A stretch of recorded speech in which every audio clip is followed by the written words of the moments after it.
भाई कश्मीर ट्रेवल करना सेफ है?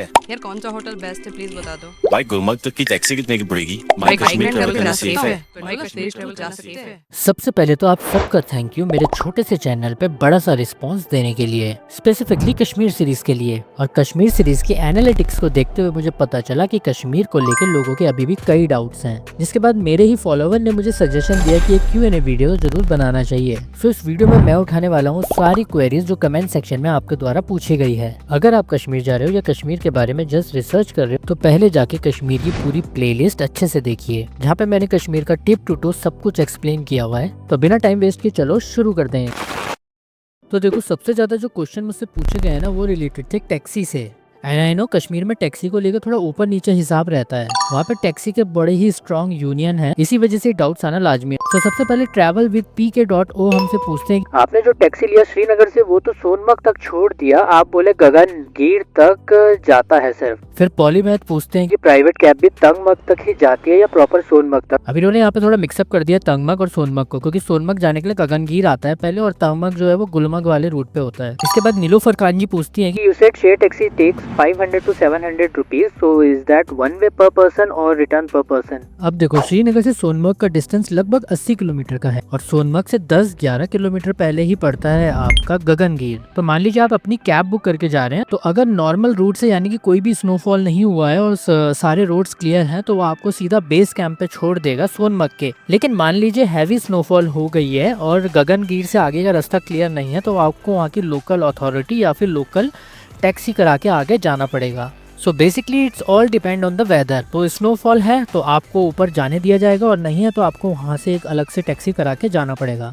वैसे तो नॉर्मली यहाँ पे शेयर टैक्सी चलती है इस वाले रूट पे जो 10 किलोमीटर का है, लेकिन कभी कभी ना जब हैवी स्नोफॉल हो जाती है तो यहाँ पे भी मन मांगे रेट मांगे जाते हैं और बेसिकली कहूँ तो स्कैम ही होता है। और यहाँ पे किसी ने रिप्लाई देते हुए भी बताया था कि यूनियन वालों ने 2500 रुपए लिए थे सिर्फ उस 10 किलोमीटर को कवर करने के लिए। इसी वजह से यार मौसम का अपडेट रखना बहुत जरूरी होता है। अब नीलोफर खान जी ने पूछा था कि 500-700 रुपए आपके किस साइड पे लगते हैं। तो देखो, जब हम शेयर टैक्सी से जाते हैं ना तो आपको कई बार टैक्सी बदलनी पड़ती है। अब श्रीनगर से पहले आपको बाटमालू आना पड़ेगा, फिर बाटमालू से थोड़ा बहुत चल के आपको कंगन के लिए टैक्सी लेनी पड़ेगी। अब कंगन से फिर अगर आपकी किस्मत अच्छी है तो आपको डायरेक्ट सोनमर्ग के लिए मिल जाएगी, वरना गगनगीर तक छोड़ेंगे और फिर गगनगीर से फिर आपको एक लोकल टैक्सी लेके सोनमर्ग जाना पड़ेगा। तो आप सोचो कि 4 जगह पे आप अगर 100 रुपए या 150 रुपए ऑन एन एवरेज भी देते हो तो 450-500 रुपए आपके लग ही जाएंगे। और गलती से अगर रूट उस टाइम ब्लॉक हो रखे हैं या थोड़ी हैवी स्नोफॉल हो रखी है तो यही चार्जेस आपके डबल ट्रिपल भी मांगे जाते हैं। तो इसके बाद नितेश मालवीय जी पूछते हैं कि गुड एक्सप्लेनेशन, पहले तो धन्यवाद।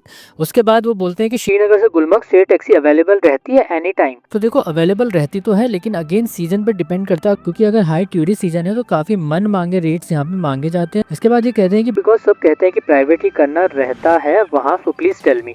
तो जी हाँ, मेरा पर्सनल ओपिनियन है कि आप प्राइवेट कैब करके जाओ, क्योंकि मैंने पर्सनली प्राइवेट कैब की थी। अब 3 से 4 लोगों के लिए आप अगर प्राइवेट कैब करते हो ना तो आपका ये सारा जो कॉस्टिंग है ये उसी में कवर हो जाएगी। मेरे केस में लगभग 2000 रुपए मैंने इसके लिए पे किया था, जो बहुत अच्छी डील मिल गई थी मुझे। इसके बाद मिशन डॉक्टर 23 पूछते हैं कि can I get good driver after landing in Srinagar airport for Kashmir trip और I have to pre book driver, I am going to arrange the tour on my own, please reply.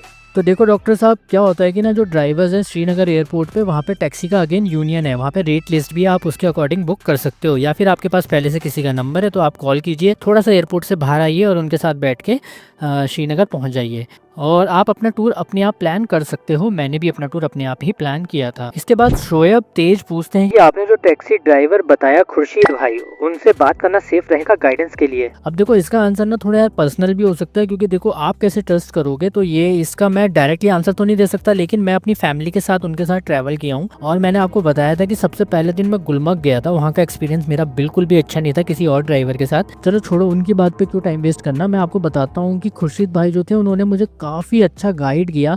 उन्होंने कई जगह पे बताया कि आप दूसरे टैक्सी ड्राइवर के साथ होते तो यहाँ पे आपको ले जाके रोकते, आपसे शॉपिंग करने को बोलता। इसके बाद उन्होंने मुझसे काफ़ी नॉमिनल चार्ज लिए। आप खुद ही सोचो, उस टाइम 2000 रुपये लिए थे, हालांकि वो ऑफ सीजन था। इनफैक्ट अगर कोई आदमी पर्सनली आपको एक ऐसे होटल पे ले जा रहा है जहाँ पे लूटते नहीं है, जहाँ पे सिर्फ 100 रुपये की आपको थाली मिल जा रही है, इसके बाद वो मुझे और भी चीज़ें बता रहे हैं जैसे आपको गियर मत खरीदो, अभी ज़रूरत नहीं है, और मतलब छोटी छोटी चीज़ जहाँ पे आपके पैसे लग सकते हैं, तो मेरे नज़र में तो यार वो बहुत अच्छे ड्राइवर हैं।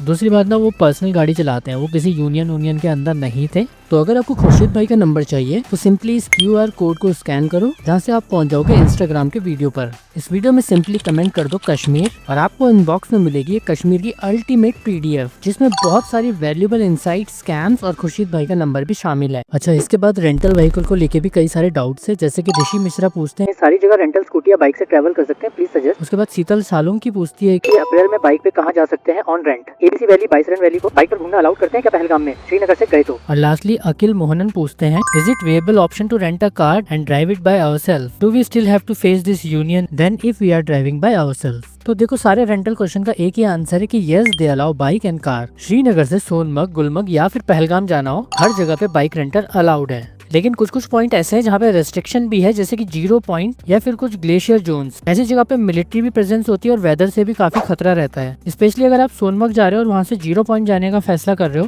तो वहाँ पे आपको बाइक या फिर अपनी रेंटल कार भी अलाउड नहीं होगी, क्योंकि वहाँ पर यूनियन ही ऑपरेट करता है। और दूसरी बात, अगर आप अपने पर्सनल व्हीकल से चल रहे हो या रेंटेड कार से चल रहे हो, तो आपको किसी भी तरीके से यूनियन का कोई भी इशू नहीं आएगा। आप बेफिक्र होकर श्रीनगर सिटी के अंदर या श्रीनगर से सोनमर्ग या फिर पहलगाम और गुलमर्ग हर जगह बाइक से राइड कर सकते हो। और स्पेशली समर में तो बहुत अच्छा टाइम है जब आप रेंटल व्हीकल से ट्रैवल करो। रेंटल व्हीकल का एडवांटेज है कि अपनी मर्जी से घूमो, टाइम सेव करो, जहाँ मर्जी वहाँ रुको, रास्ते के व्यू एंजॉय करो। बाकी काफी हिली रीजन है, इसलिए केयरफुली ड्राइव करो और फ्यूल स्टेशन में पहले ही तेल भरा के चलो। बाकी किसी भी रेंटल के लिए पहले वीडियो बना ले उस व्हीकल का और पूरा डॉक्यूमेंटेशन होने के बाद ही अपनी गाड़ी लेके निकले। चलो, तो इसके बाद कुछ क्वेरी आती है ग्लेशियर से रिलेटेड, जैसे कि FA व्लॉग्स कहते हैं कि ग्लेशियर तक आराम से ट्रैक करने में कितना टाइम लगता है। फिर अनुजा कहते हैं कि चल के कितना टाइम लगा। ये ताजिवास ग्लेशियर के बारे में बात कर रहे हैं। फिर श्रद्धा पूछती है कि पार्किंग से ग्लेशियर तक जाने के लिए लोकल टैक्सी का ऑप्शन कैसा है। एंड लास्टली राहुल तिवारी पूछते हैं कि 0 पॉइंट कैसे जाएं। तो देखो, पार्किंग से ताजिवास ग्लेशियर का डिस्टेंस लगभग 5 से 6 किलोमीटर का है। जाते हुए क्योंकि हम बहुत आराम से जाते हैं व्यू एंजॉय करते हुए, तो मुझे लगे थे 2.5 घंटे। तो मुझे लगभग 4.5 घंटे में सारी ट्रिप कवर हो गई थी। एक्सपीरियंस की बात करूँ तो मेरे लिए सबसे बजट फ्रेंडली ऑप्शन था, क्योंकि एक तो रास्ता काफी सीनिक है, ऊपर से आप पाइन ट्रीज और मिडोज देखते हुए चलते हो। सिंध रिवर के किनारे धीरे धीरे आप कब पहुंच जाते हो पता भी नहीं लगता। दूसरा ऑप्शन की बात करूँ तो यहाँ पे हॉर्स राइड यानी कि पॉनी करके आप जा सकते हो, या फिर लोकल टैक्सी जिसमें जीप और कार होती है वो करके आप जा सकते हो। पर्सनली बोलूँ तो 10 से 15 मिनट की कार ड्राइव होती है। टैक्सी का ऑप्शन अगर आप लेते हो और वहाँ से 1-2 किलोमीटर की वॉक आपको करनी पड़ती है। तो अगर आप वैसे भी वॉक करने वाले हो तो मेरे हिसाब से आप शुरू से ही वॉक करके जाओ। टैक्सी की कॉस्टिंग 1000 से 2000 डिपेंड ऑन द सीजन पड़ती है। यहाँ पे भी आपको एक चीज का ध्यान रखना है कि बार्गेन करो। और लास्टली 0 पॉइंट की बात करूँ, जिसे जोजिला पास 0 पॉइंट भी बोला जाता है, वो 25 किलोमीटर दूर है सोनमर्ग से और ये एक हाई एल्टीट्यूड स्पॉट है जो श्रीनगर लेह हाईवे पे पड़ता है। 3500 मीटर की एल्टीट्यूड पे बसे इस सुंदर पॉइंट के लिए वैसे तो कोई भी एंट्री फीस नहीं है, लेकिन यहाँ आप किसी भी तरीके से अपने पर्सनल व्हीकल से नहीं जा सकते, ना कि रेंटेड व्हीकल से। तो आपको सोनमर्ग आने के बाद अगर जाना है 0 पॉइंट तो आपको यूनियन की टैक्सी ही करनी पड़ेगी, क्योंकि यही एकमात्र ऑप्शन है। तो अगर 0 पॉइंट जाना है तो टाइम आपके पास अच्छा खासा होना चाहिए, इसलिए सुबह निकल के यहाँ का विजिट करो। तो चलो अब लेते हैं कुछ कमेंट जो गंडोला राइड से रिलेटेड है, जिसमें संदीप खुशवाहा जी पूछते हैं कि 11 बजे की केबल कार की बुकिंग है तो वहाँ कितने बजे तक पहुँचना पड़ेगा। एंड अगेन ट्रैवल विद पीके पूछते हैं कि आपका गंडोला का टाइम स्लॉट क्या था और आप कितने बजे गए थे। सुना है कि टाइम स्लॉट पर ना जाने पर वहाँ पे फाइन लेते हैं, प्लीज एक्सप्लेन। फिर नीरज शर्मा जी पूछते हैं गंडोला राइड के लिए टिकट पहले ही बुक करनी पड़ेगी या वहाँ जाके भी ले सकते हैं। सो मेरा स्लॉट सुबह 11 बजे का था और मैं 8 बजे श्रीनगर से चला था। 9:30 पे एंट्री होने के बाद भी मुझे 12 बज गए थे फेज 1 गंडोला राइड पे चढ़ने के लिए। दूसरी बात, लेट होने पे किसी भी तरीके का फाइन नहीं है, बस ये है कि बाद वाले स्लॉट्स में भीड़ इतनी हो जाती है कि आपको 4, 5, 6 घंटे तक का भी वेट करना पड़ सकता है। मेरी प्रैक्टिकल एडवाइस है कि सुबह वाला स्लॉट बुक करो और 9 बजे वहाँ पे पहुंच जाओ। इन शॉर्ट, अगर गंडोला के फुल मजे लेने हैं तो जल्दी जाओ। और नहीं, अब ऑफलाइन टिकट बुक नहीं हो सकती। पहले ये ऑप्शन होता था काउंटर से बुकिंग का, पर अब वो हटा दिया गया है। आपको पहले अपने टाइम स्लॉट बुक कर लेने हैं और वो वेबसाइट का लिंक आपको डिस्क्रिप्शन में मिल जाएगा। और सीरियसली यार, एक पर्सनल ओपिनियन है, लेट मत होना वरना बहुत ही ज्यादा मूड खराब हो जाएगा। इसके बाद सुदीप कोठा जी पूछते हैं कि hi Sagar, for gondola phase 2 is it safe to take kids over there और फेज 1 विल बी इनफ। तो भाई देखो, गंडोला फेज 2 बच्चों के लिए सेफ है नहीं, ये कम्प्लीटली डिपेंड करता है। अगर बच्चे 5 साल से छोटे हैं या ठंड से बहुत सेंसिटिव है तो फेज 1 ही आपके लिए काफी है। फेज 1 पर भी स्नो का फुल मजा मिलेगा, स्लेजिंग कर सकते हो और रिस्क कम है। लेकिन अगर बच्चे बड़े हैं और ठंड बर्दाश्त कर सकते हैं तो फेज 2 ले जाओ, क्योंकि वहाँ के व्यूज और स्नो नेक्स्ट लेवल होते हैं। बस प्रोटेक्टिव गियर और वार्म क्लोथ रखना बहुत जरूरी है। देखो मार्च 2025 का जो अपडेट है ना, फेज 1 में 2-4 फीट स्नो मिल रही है और फेज 2 पे 4 से 6 फीट तक स्नो है, क्योंकि नॉर्मली मार्च एंड होते होते सीजन भी खत्म हो रहा होता है स्नो का। फेज 1 और फेज 2 में एल्टीट्यूड वाइज लगभग 1000 मीटर का डिफरेंस आ जाता है। और मेरी पर्सनल राय है कि अगर बहुत छोटे बच्चे हैं तो फेज 1 में भी आप बहुत एंजॉय करोगे, लेकिन अगर बच्चे काफी बड़े हैं तो डेफिनेटली आपको फेज 2 भी जाना चाहिए। तो इसके बाद उत्कर्ष अवस्थी जी पूछते हैं कि Please tell which time slot to book for both phases. If we are going from Srinagar, how much time taxi take to reach Gulmarg from Srinagar? If we take both, where will we keep our shoes? तो देखो मेरे according 9 से 11 वाला slot सबसे best है, क्योंकि उस time crowd कम होता है, तो आप उस स्लॉट को बुक कर सकते हो ताकि दोनों फेजेस को इजीली एंजॉय कर सको। अब श्रीनगर से गुलमर्ग की दूरी लगभग 50 से 55 किलोमीटर की है, जिसमें आप डायरेक्टली गुलमर्ग के बेस तक जा सकते हो। लेकिन अगर स्नोफॉल हुआ हुआ है या रास्ते ब्लॉक है तो पहले आपको तंगमर्ग तक ही छोड़ते हैं, फिर वहाँ से आपको यूनियन वाली करा के आगे जाना होता है। तो इन सब में आप 1.5 से 2 घंटा मान के चलो कि आपके लगने वाले हैं। पहले कोशिश करो श्रीनगर से 8 बजे ही निकलने की। अब रही बात शूज रखने की, तो जहाँ से आप बूट रेंटल कर रहे हो वहाँ पे आप अपने शूज रख सकते हो, या अपने साथ कोई कैरी बैग कैरी करो जिसमें बूट्स डाल के आप अपने साथ भी ले जा सकते हो। यहाँ पे भी एक छोटी सी टिप है कि बहुत अच्छे बार्गेनिंग करो और हो सके तो पैकेज में लेने की कोशिश करो, जिसमें आपके ग्लव्स, जैकेट और गॉगल्स भी इंक्लूडेड होते हैं। और गंडोला की एक अमेजिंग टिप है कि तत्काल सिस्टम भी वहाँ शुरू किया गया है दिसंबर 2024 से, जिसमें हर दिन शाम के 5 बजे के बाद नेक्स्ट डे के लिए 150 फेज 1 में और 100 फेज 2 के लिए टिकट रिलीज होते हैं, जिसकी टिकटिंग कॉस्ट थोड़ी ज्यादा होती है, 1110 for phase 1 and 1310 for phase 2। याद रखना है 5 से 15 मिनट में सब कुछ सेल आउट हो जाता है, और नॉर्मली भी अपनी टिकट 15 से 20 दिन पहले बुक करने की ट्राई करो। इसके बाद कुछ क्वेश्चन होटल एंड स्टे से रिलेटेड थे, जिसमें Swaraj free fire, YouTube study studio, Govind Kumkum और द छत्तीसगढ़िया पूछते हैं कि होटल कहाँ पे लेना चाहिए श्रीनगर में, और हो सके तो कोई होटल का नाम और नंबर भी सेंड कीजिए। तो देखो मैंने 200 से 300 मीटर दूर लिया था डल लेक से, क्योंकि डल लेक के बिल्कुल पास में थोड़े महंगे पड़ते हैं। तो श्रीनगर में कैफे तंदूर नाम से एक वेज रेस्टोरेंट है, उसी के आसपास कई सारे होटल्स हैं जो ऑलमोस्ट सेम रेट पे ही होटल्स देते हैं। 3 लोगों के लिए मेरा स्टे लगभग 1200 रुपए का था और होटल भी काफी कंफर्टेबल थे। डिस्क्रिप्शन में आपको नंबर मिल जाएगा, या फिर आप इंस्टाग्राम में पर्सनली मुझे मैसेज कीजिए, मैं वहाँ आपको नंबर सेंड कर दूंगा। तो इसके बाद स्नो को लेके कुछ कॉमन क्वेश्चन है, जिसमें बेदिया सरना व्लॉग्स, नरसिंह जी, निसाक जी और अमित गोस्वामी पूछते हैं कि अप्रैल और मई मंथ में कहाँ पे बर्फ के चांस ज्यादा हैं। सो जनरली अप्रैल और मई में कश्मीर में स्नो का सीजन ना ऑलमोस्ट खत्म हो चुका होता है, क्योंकि ये स्प्रिंग और अर्ली समर का टाइम होता है, और इस वक्त स्नो ना मेल्ट होना शुरू हो जाती है, स्पेशली लोअर एल्टीट्यूड पे। तो स्नो या स्नोफॉल के मजे लेने के लिए आपको थोड़े हायर एल्टीट्यूड पे जाना पड़ता है, जैसे कि 0 पॉइंट और ताजिवास ग्लेशियर के पास। और पहलगाम में तो बिल्कुल ना के बराबर ही आप मान के चलो। सिमिलरली गुलमर्ग में फेज 1 में थोड़ी बर्फ देखने को मिल सकती है, लेकिन काफी इम्पैक्टफुल बर्फ देखनी है तो आपको फेज 2 ही करना पड़ेगा। इसके बाद दीपक कुमार, कॉस्मिक ब्लॉग और एक अननोन यूजर पूछते हैं कि मैं वहाँ कौन से मंथ में गया था। तो मैं वहाँ गया था दिसंबर के 2nd वीक में, और ये सारी क्लिपिंग उसी टाइम की है। इसके बाद @हरे कृष्णा और TR4681 पूछते हैं कि कौन से मंथ में ऑफ सीजन होता है और कौन से पीक सीजन। तो देखो मैं सीधा ऑफ सीजन का ही बता देता हूँ। तो जनरली जो अर्ली स्प्रिंग का टाइम होता है, जैसे मार्च से अप्रैल, इसमें क्या होता है कि स्प्रिंग सीजन की शुरुआत हो रही होती है, साथ ही साथ स्नो भी मेल्ट हो रही होती है। तो एक तरीके से ना तो आप पूरी तरीके से बर्फ में रहोगे और ना पूरी तरीके से ग्रीनरी देख सकोगे। इवन टेम्परेचर भी माइनस में नहीं जाता, 5 डिग्री से 20 डिग्री के आसपास ही बना रहता है। सितंबर मंथ में भी थोड़ा कम क्राउड देखा जाता है, और जुलाई एंड से अगस्त के शुरुआत में मानसून की वजह से भी थोड़ा सा कम टूरिस्ट रहते हैं। समर में बेस्ट पीक सीजन होता है मई से जून, जो कि बहुत ही ज्यादा ग्रीनरी के लिए जाना जाता है, और विंटर में स्नो के लिए दिसंबर से फेब का मौसम काफी अच्छा रहता है। फिर कुमार रोहित जी भी पूछते हैं कि Please suggest me any houseboat in Dull Lake with minimum best affordable price. अब मैं पर्सनली तो हाउस बोट में नहीं रखा, लेकिन जो मेरी बोट राइडर थे उन्होंने बताया कि ज्यादा बेटर रहेगा आप वहाँ जाके अपने आंखों से देखें कि कौन सी बोट आपको पसंद आ रही है, और वहाँ पे नेगोशिएशन कीजिए, काफी अच्छी बार्गेनिंग वहाँ पे होती है। दूसरा ऑप्शन आपको पहले से ही बुक करके चलना है, तो आप मेक माई ट्रिप में काफी ऑप्शन देख सकते हो, जिनकी रेटिंग भी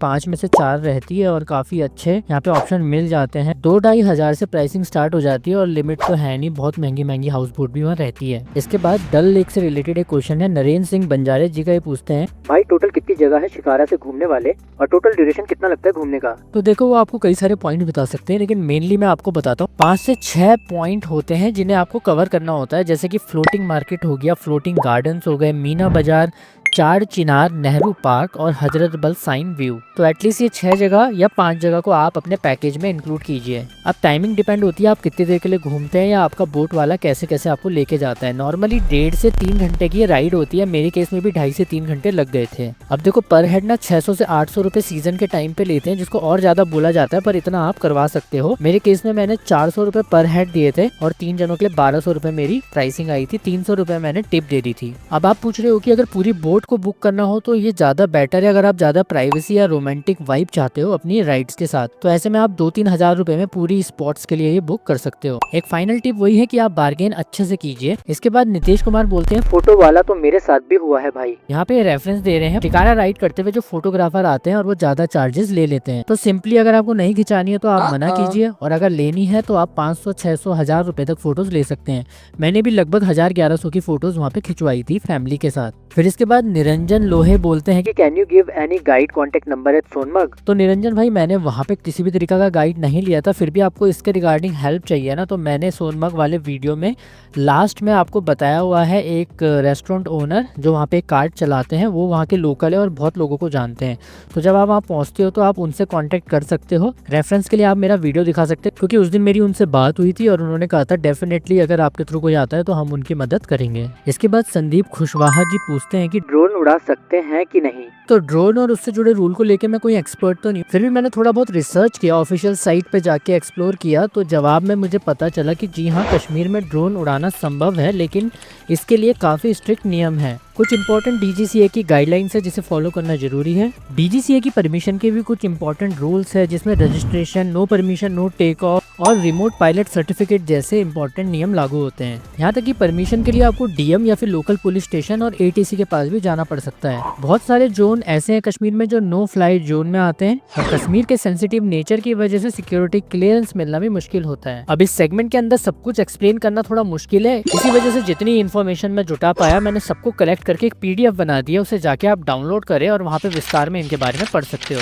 लिंक डिस्क्रिप्शन में या फिर इंस्टाग्राम में मुझे मैसेज करें, वहाँ मैं आपको ये प्रोवाइड करा दूंगा। चलो तो अब लेते हैं कुछ लोगों के सजेशन, जिसमें है सबसे पहले शाकिर भाई, जिन्होंने काफी लंबा चौड़ा सजेशन दिया है, जिसमें वो बेसिकली टैक्सी माफिया के बारे में थोड़ा बहुत बताते हैं और कहते हैं कि पहलगाम धीरे धीरे इस ट्रेंड को फॉलो कर रहा है, 2013 से ट्रैवल कर रहे हैं और इनका एक्सपीरियंस बहुत ही फैंटास्टिक रहा है। साथ ही टिप देते हैं कि हर चीज में आप नेगोशिएट कीजिए और जाने से पहले रेट फिक्स कीजिए। बाकी आप डिटेल में पॉज करके वीडियो को पढ़ सकते हैं। इसके बाद कॉमरेड ब्रावो भी एक सजेशन देते हैं कि the best plan to visit Kashmir is through travel agency based in Kashmir. They'll take care of everything, you just go and enjoy. तो जी हाँ, ये भी एक बहुत अच्छा सजेशन है। तो आपको अगर नो टेंशन चाहिए ना, तो आप सीधा ट्रैवल एजेंसी पे जाओ और उनके थ्रू बुक करो, बस देख लो कि वो क्या क्या आपको प्रोवाइड करा रहे हैं और एंजॉय करो अपनी ट्रिप। फिर इसके बाद RK सच्चर साहब का भी बहुत लंबा चौड़ा सजेशन आता है, और बेसिकली ये शायद एक आर्मी ऑफिसर है और ये अभी रिटायर हो चुके हैं। तो इन्होंने भी वहाँ पे एक अपना बैड एक्सपीरियंस शेयर किया है, आप चाहे तो इसे रीड कर सकते हो वीडियो पॉज करके। तो हर कोई मेरी वीडियो सीरीज से खुश हो ऐसा तो हो नहीं सकता। तो तारिक वसी जी कहते हैं कि स्कैम चिल्लाना बंद करो भिखारी, डेवलप योर बार्गेनिंग स्किल्स। गजब बेइज्जती है। तो चलो इसको मैं एक सजेशन के तौर पे ही ले लेता हूँ कि वो कहना चाह रहे हैं कि अपनी बार्गेनिंग स्किल सुधारो और वहाँ पे जाके बार्गेन करो। और बेसिकली स्कैम वाला वीडियो मैंने बनाया इसलिए है ताकि आप एज अ टूरिस्ट वहाँ जाते हो तो आपका एक्सपीरियंस ज़्यादा अच्छा हो सके, आपको पहले से कुछ चीज़ें मालूम हो। और as a travel content creator मुझे ये हर जगह जाके ऐसे स्कैम वाले वीडियो बनाने ही पड़ेंगे ताकि लोग अवेयर हो सके। इसके बाद यूनिक मोबाइल केयर कहते हैं कि वीडियो क्वालिटी होने के बाद भी क्यों नहीं आ रहे हैं व्यू। बात तो सही है। तो इसी बात में जो लोग यहाँ तक देख चुके हैं यार, शेयर कर दो वीडियो और चैनल को सब्सक्राइब कर लो। तो इस मैसेज का रिप्लाई करते हुए टूर विद नसीब लिखते हैं कि सब्र रखो भाई, सबका टाइम आता है, किसी का जल्दी तो किसी का लेट, लेकिन आता जरूर है। क्या बात है सर, क्या बात है सर, क्या बात, ये बात है। तो एक लास्ट मैसेज लेते हैं जो लिखते हैं मिस्टर अननोन, और वो कहते हैं I am from Kashmir, if anyone have question और need any help then tell me, I am from district Bandipora. So mister unknown ji, पहले तो आपका बहुत बहुत शुक्रिया। तो आप अपनी और डिटेल दे सकते हैं तो प्लीज कमेंट सेक्शन में देना, और भी लोग जो हेल्प कर सकते हैं या अपना एक्सपीरियंस शेयर कर सकते हैं इस वीडियो के कमेंट सेक्शन में जरूर शेयर कीजिए ताकि और लोगों की भी हेल्प हो सके। और बहुत सारे लोगों का बहुत ही अच्छे मैसेज आए हैं जो थैंक यू कह रहे हैं एफर्ट्स के लिए, जैसे कि कनन शाह, रेनू यूनिक, सैफ अंसारी, सौगात बोमिक, शुभोदीप दास, नीरज मल्होत्रा, ऋतुराज बिस्ट, ऐसे कई सारे मुझे थैंक यू मैसेज भी आए हैं। तो आप सबका बहुत बहुत शुक्रिया इतना अच्छा मुझे रिस्पांस देने के लिए। इसके अलावा जो लोगों का मैसेज मैं ले नहीं पाया या किसी कारणवश छूट गए, वो कुछ कॉमन मैसेज थे जो एक जैसे थे। और दोस्तों ध्यान रखो, ये सिर्फ एक Q&A सेक्शन था, इसके अलावा डिटेल्ड वीडियो पहले से ही चैनल में अपलोडेड है कश्मीर का, आप जाके उन्हें देखिए, बहुत ही हेल्पफुल वीडियो है। उसके अलावा भी कुछ डाउट है तो कमेंट में पूछो, मैं सॉल्व करने की ट्राई पूरी तरीके से करूंगा। बाकी आई होप ये Q&A Q&A सेक्शन आपको बहुत अच्छा लगा होगा। इसे बनाने में काफ़ी मेहनत लगी है, तो अगर आप कुछ रिवॉर्ड देना चाहते हैं तो प्लीज़ वीडियो को लाइक और शेयर कर दो, और अगर बहुत ही अच्छा लगा है तो चैनल को सब्सक्राइब कर दो। बाकी अगर इस वीडियो में काफ़ी ज़्यादा लाइक्स आते हैं तो मैं ये वाली Q&A सीरीज़ को कंटिन्यू करूँगा। तो जाते जाते बस एक ही दुआ करता हूँ कि आप जहाँ भी जा रहे हैं खूब एंजॉय करें। तो मिलता हूँ आपसे नेक्स्ट वीडियो में, तब तक के लिए घूमते रहिए, मस्त रहिए।